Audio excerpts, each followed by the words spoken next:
አምጥተዋለች። ዛሬ ሰው አንገቱ ላይ ማተብ ሊኖረውም ላይኖረውም ይችላል። እንዲሁም ደግሞ የመስቀሉ ፍቅር የጸበሉ ፍቅር ሊኖረውም ላይኖረውም ይችላል። ምልክቱን ሊያደርግም ላያደርግም ይችላል።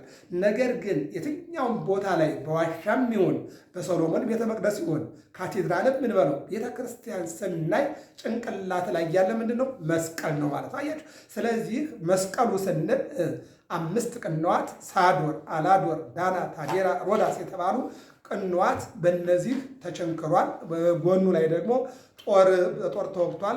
በጦሩ ሲወጋ 2 አይነት ነገር ፈሷል። አንደኛው ማየገቦ ነው። ሁለተኛው ደመ መለኮት ነው። ደመ መለኮቱ ለሕይወታችን፣ ማየገቦው ለጥምቀታችን ተሰጥቶናል። አሁን ቤተ ክርስቲያን አንደኛ ቀኖቱን፣ መሰቀሉን፣ መወጋቱን እንደገና ደግሞ በ40 ቀን ወንዶች ሴቶች በ80 ቀን ተጠምቀን ልጅነትን እንደገና ደግሞ ከጥምቀት በኋላ ስጋውን በልተን ደሙን ጠጥተን ዘላለማዊ ሕይወትን እንድናገኝ የምታስተምረን ቤተ ክርስቲያን ናት ማለት ነው። ስለዚህ ዓርብ ቤተ ክርስቲያን እንደሚታወቀው ሁሉ ጌታ ቤተ ክርስቲያንን በደሙ ፈሳሽነት የቀደሳትና ከጎኑ በፈሰሰው ማየገቦ የአጠባት የስቅለት ዓርብ ቀን ነው የሚለን። እንግዲህ ዓርብ ቀን ከጎኑ በፈሰሰው ደሙ የተከላት ይልቁንም ደግሞ በማየገባው ያጠባት ዓርብ ቀን ነው ይላል።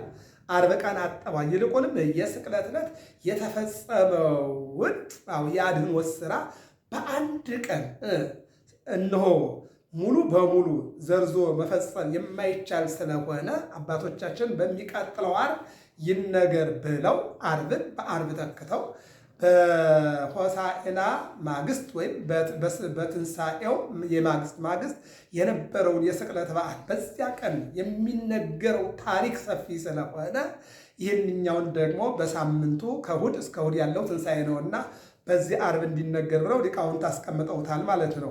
ትሰግር ለከ መካን እንተ ፈርየት በዕፀ መስቀልከ እንዘ ሕዝንት ይእቲ እንተ ተፈስሃት በቅድሳቲከ እያለ ቅዱስ ያሬድ ይናገራል። በደመ መስቀልህ እነሆ በደመ መስቀልህ እርፍነት፣ በገጠሩ አካባቢ ድግር የሚባል አለ፣ እርፍ የሚባል አለ፣ ሞፈር የሚባል አለ፣ ቀንበር የሚባል አለ።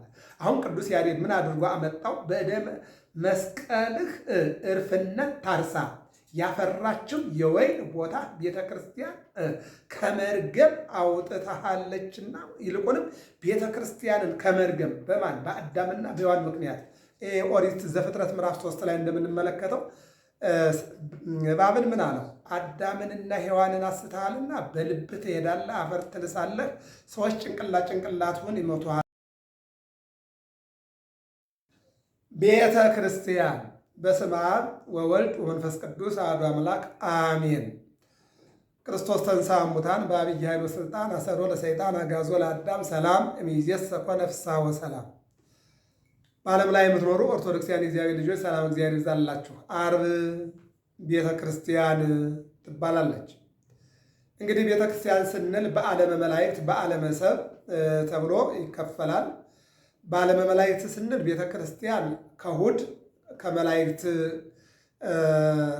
አመጣጥ ጀምሮ እስከ ሐሙስ ድረስ ቤተ ክርስቲያን በኢዮር በራማ በኤረር በመላእክት ከተማ ትኖር ነበረ ይላሉ ሊቃውንት። እንግዲህ በዓለመ መላእክት ስንል ይህንን ነው። ሰው እስከሚፈጠር ድረስ ከእሑድ ጀምሮ እስከ ሐሙስ በዓለመ መላእክት ትኖር ነበር። ይህንን አባ ጊዮርጊስ ዘጋስጫ እንደዚህ ይለናል።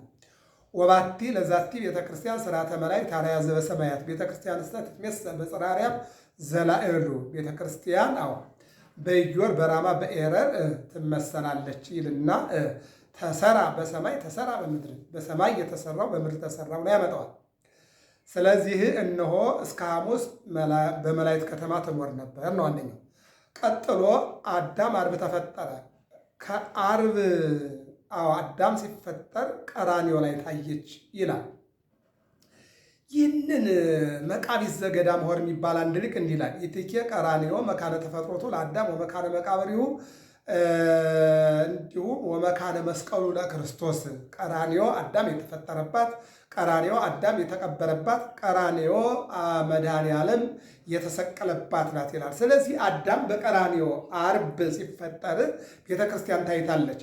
አዳም ወደ ገነት ሲገባ ቤተክርስቲያን አብራ ወደ ገነት ገብታለች። አዳም በ7 ዓመቱ ወደ መሬት ሲወርድ ቤተክርስቲያንም አብራ ወርዳለች። ለዚህ ነው ክርስቲያኖች ባሉበት ሁሉ ቤተክርስቲያን አለች። ለምሳሌ በየወህኒ ቤቱ ብንሄድ ምን አለ? ቤተክርስቲያን አለ። ዛሬ ሌሎቹ ከኛ ኮርጀው ሁሉም ቤተ እምነቶች በወህኒ ቤት በከርቸሌ ቤተክርስቲያን ማምለኪያ ቦታቸውን አድርገዋል። ግን የምትቀድማ ቤተክርስቲያን ናት። ከአዳም ፍልሰት ወይም ስደት ጀምሮ አዳም ሲሰደድ ቤተክርስቲያንም ተሰዳለች እና እስከ ዘመነ ሙሴ አንድ ጊዜ በመርከብ ላይ፣ አንድ ጊዜ በባህር ላይ፣ አንድ ጊዜ በተራራ ላይ ቆይታለች።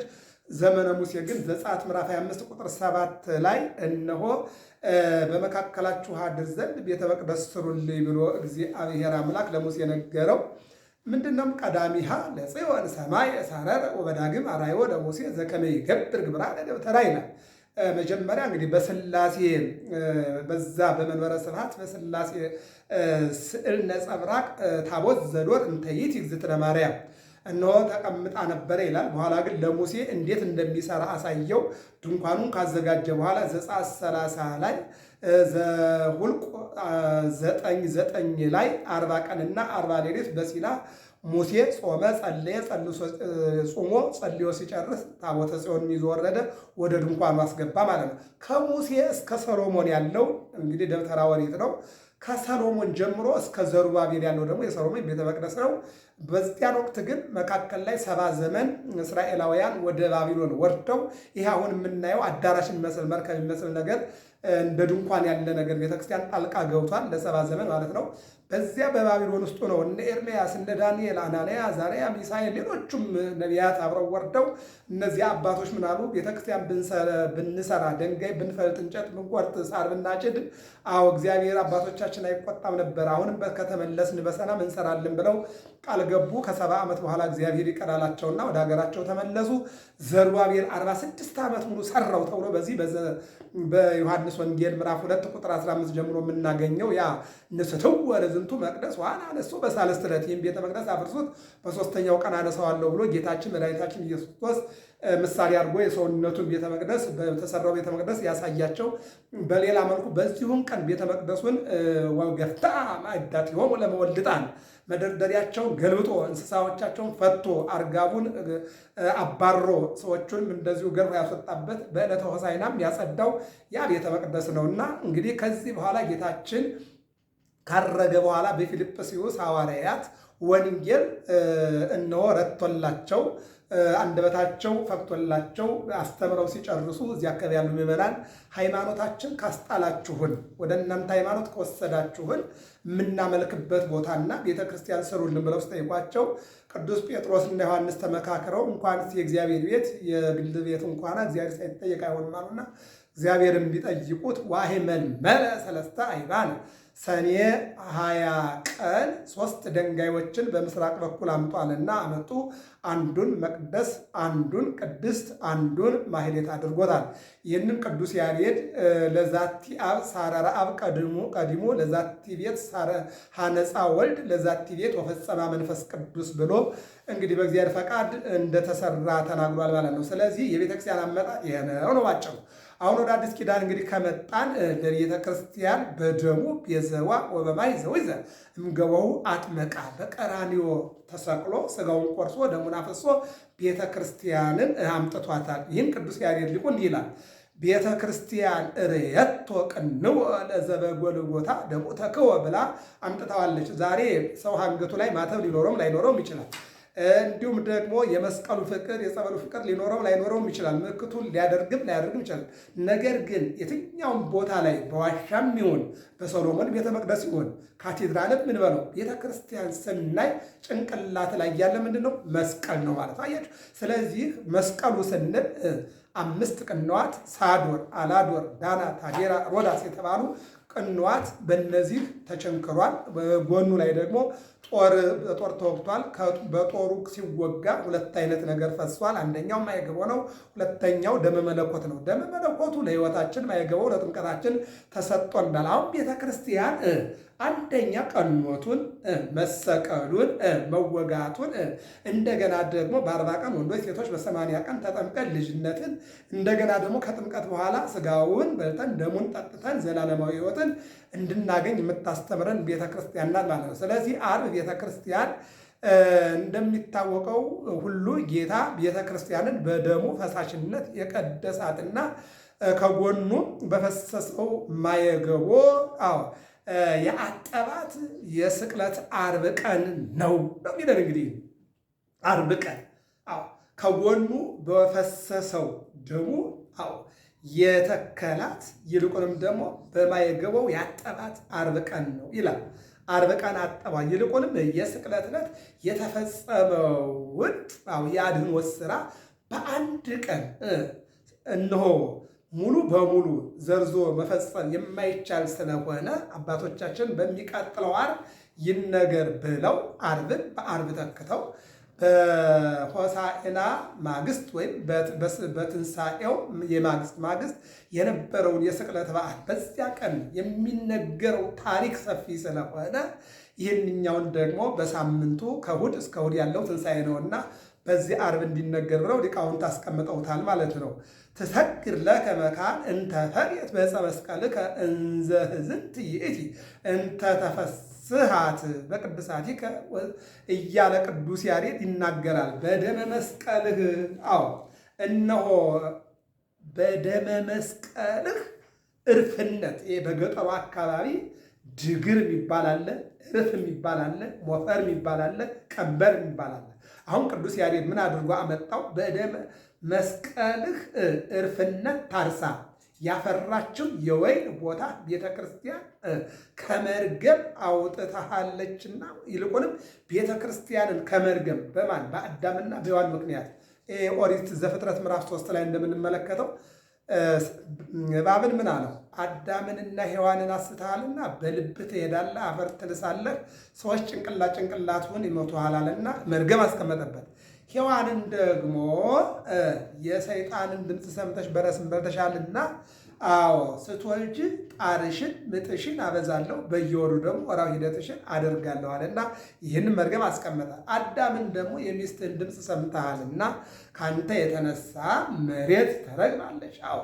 ይቁልኮ ሶኮ አሜከላ፣ እሾህና አሜከላ አንድም እነሆ የሚታይ እሾህና የማይታይ እሾህ ታበቅላለች፣ በሚታየው እሾህም በማይታየውም እሾህ ትደማለህ ተብሎ ተቀምጧልና፣ ስለዚህ አንተ ባፈሰስከው ደምና በቆረስከው ሥጋ ያመርገም ተወገደ እያለ አዝና ተክዛ የነበረችው ቤተክርስቲያን አንተ ስትሰቀል ሰላሟን አገኘች። ይልቁንም ሲመክሙ እግዚአብሔር ጳጳሳት ቀሳውስት ወዲያቆናት ከመተራዩ ቤተክርስቲያኑ እንተ አጥረያ በደሙ አተባ በዕፀ መስቀሉ። ቤተክርስቲያን እነሆ በሊቃውንት ቤተክርስቲያን፣ በጳጳሳት ቤተክርስቲያን፣ በምዕመናን ቤተክርስቲያን፣ በሕፃናት እነሆ እነዚህ ሁሉ በቤተ ክርስቲያን ተገኝተው ስጋውን እየበሉ ደሙን እየጠጡ እንዲኖሩ እንዲጠብቁም ስልጣን ነው። ለዚህ ዮሐንስ ወንጌል ምዕራፍ 1 ቁጥር 10 ላይ ምን ይላል? ሀበ እልያሁ መጻ ወልያሁ ሰው ይተወክፉ፣ ወደ ወገኖቹ መጣ፣ ወገኖቹ ግን አልተቀበሉትም። ለተቀበሉት በስሙ ላመኑ ግን እሱ ክርስቶስ ተብሎ እነሱ ክርስቲያን እንዲሆኑ ስልጣንን ሰጣቸው ይላል። ይህ ነውና ስለዚህ ምንድን ነው የሚለው? ሕዝንተኛ ሳለች በአንተ ወይም ደም ትደሰታለች፣ ጠፍታ ሳለች በአንተ ሞት ትገኛለች፣ ባሪያ ሆና ሳለች እንደ ባሪያ የሚገርመው ነገር አንተ ታመህ አንተ በጥፊ ተመተህ እሷን ሰላም ሰጠሃታል እያለ ቅዱስ ያሬድ በድጓው ላይ ይናገራል ማለት ነው። እነሆ በስምህ ተባረከች፣ እንጀራህን ትበላለች፣ በአንተም ትታመማለች ለማለት ሊቁ እንዲህ እያለ ይናገራል ይላል። ክርስቶስ ለቤተ ክርስቲያን የዋለላት ውለታ ሥጋውን ቆርሶ ደሙን አፈሶ ቤተ ክርስቲያን በክርስቶስ ደም እና በክርስቶስ ሥጋ ታትማ እንድትኖር ያደረገ መድኃኔዓለም ነው ማለት ነው። እና በዚህ በዮሐንስ ወንጌል ምዕራፍ 3 ላይ ምን ይላል? ዘሞቱ መራት መራዊ ውእቱ፣ ሙሽራይቱ ያለችው እርሱ ሙሽራ ነው ይልና ሙሽሪት ቤተ ክርስቲያን ናት ይላል። ምንድን ነው? በሙሽራ ቤት ሚዜ አለ፣ ሙሽራ አለ፣ አጃቢ አለ፣ እንደገና ደግሞ የተጠራ ሕዝብ አለ። በዚያ ላይ የሚበላ ድግስ አለ፣ የሚጠጣ ነገር አለ ይላል። አዎ በሚዜው በቤተ ክርስቲያን ሙሽራ የተባለው መድኃኔዓለም ነው። ሚዜ የተባሉ ሐዋርያት ናቸው። ድግስ የተባለው ደግሞ የክርስቶስ ሥጋና ደም ነው ማለት ነው። እና ቤተ ክርስቲያን ዛሬ ለሕፃናቱ፣ ለአረጋውያኑ፣ ለወጣቶቹ ሙሽሪት ቤተ ክርስቲያን ሙሽራውና ሙሽሮች ደግሰው ለጠሩት ሕዝብ ቆመው እንደሚመግቡና ብሉልኝ ጠጡልኝ እንደሚሉ ቤተ ክርስቲያን ዛሬ በካህናት በዲያቆናት ሥጋውና ደሙን እያዘጋጀች እያቀረበች ብሉልኝ ጠጡልኝ ትላለች። ስለዚህ ቤተ ክርስቲያንን ያከበራት ማን ነው? መድኃኔዓለም ነው ማለት ነው። የእኛ ጌታ እነሆ አክብሯታል ማለት ነው። እና ዛሬ ዓርብ ምን ትባላለች? እነሆ ቤተ ክርስቲያን ትባላለች ማለት ነው። በነገራችን ላይ ቤተ ክርስቲያን ስንል እንግዲህ ቅድም እንዳየነው በዓለመ መላእክት በዓለመ ሰብእ በዚህ ተከፍሎ ነው ያየነው ማለት ነው። እና ስለዚህ ቤተ ክርስቲያን ዛሬ ቤተ ክርስቲያን ባለችበት ሁሉ መከራ አለ። ቤተ ክርስቲያን ባለችበት ሁሉ ፈተና አለ። በሐዋርያት ሥራ ምዕራፍ 6-7 እንደምናየው በእስጢፋኖስ ዘመን ቤተ ክርስቲያን እነ ጳውሎስ ሳውል ተብሎ ቤተክርስቲያን እየተቃጠለች ክርስቲያኖች እየተሳደዱ መጻሕፍት እየተቃጠሉ ያየንበት ዘመን አለ። ዛሬም እንደዚሁ በየቦታው የምናየው ክርስቲያኖች ሲገደሉ፣ ሲሳደዱ፣ ቤተክርስቲያን ሲቃጠል፣ አገልጋዮች ሲሞቱ ነው የምናየው። እና ቤተክርስቲያን እስካለች ድረስ ፈተና አለ። ፈተና እስካለ ድረስ ደግሞ ሞት አለ። ቤተክርስቲያን እስካለች ጾም አለ። ቤተክርስቲያን እስካለች ድረስ በረከት አለ። ቤተክርስቲያን እስካለች ድረስ ክርስቲያኖችና እግዚአብሔር በቤተክርስቲያን ይገናኛሉ። እና ስለዚህ ዓርብ ቀን ቤተ ክርስቲያን ትባላለች። እንግዲህ እኛም የእግዚአብሔር ቤተ ክርስቲያን ነንና የቤተ ክርስቲያኗን ልዕልና እንደምንጠብቅ የቤተ ክርስቲያኗን መኖር እንደምንጠብቅ የእኛንም ቤተ ክርስቲያንነት ልባችን ከበቀል ከቂም ከተንኮል አጽድተን የእኛን ሰውነት እውነተኛ ምንድነው የታምሩኑ ከመታቦቱ አንትሙ ወማኅደሩ ለመንፈስ ቅዱስ የእግዚአብሔር ማደሪያ እንደሆናችሁ አታውቁምን ብሏል ቅዱስ ጳውሎስና ጌታም በመዋዕለ ስብከቱ ለሰማይ ወፎች ጎጆ አላቸው፣ ለምድር ቀበሮዎች ጉድጓድ አላቸው፣ ለሰው ልጅ ግን ራሱን የሚያስጠጋበት ቤት የለውም ወይም ቦታ የለውም ብሏልና፣ ስለዚህ የሰው ልጅ የእግዚአብሔር ልጅ ነው። የእሱ ማደሪያ የእኛ ልብ ነበር። የእኛ ልብ ደግሞ ዛሬ የቂምና የበቀል የተንኮልና የሐሜት መናኸሪያ ሆኖ እግዚአብሔር የሚያርፍበት ልብ አጥቷልና፣ ሶሎሞንም ልብህን ጠብቅ ያለው ለዚህ ስለሆነ የነፍስ መውጫ ነውና ተብሏልና የልብ ዝግጅት ከራስ ነው፣ የምላስ መልስ ግን ከእግዚአብሔር ነው ተብሏልና ልባችን ለእግዚአብሔር እናዘጋጀው። መልሶ ከእግዚአብሔር ዘንድ አለ። ገብረ መስቀል ሚዲያ ነው። ሰብስክራይብ፣ ላይክ፣ ሸር፣ ፎሎ አድርጉ። ሰላም እግዚአብሔር ከሁላችን ጋር ይሁን።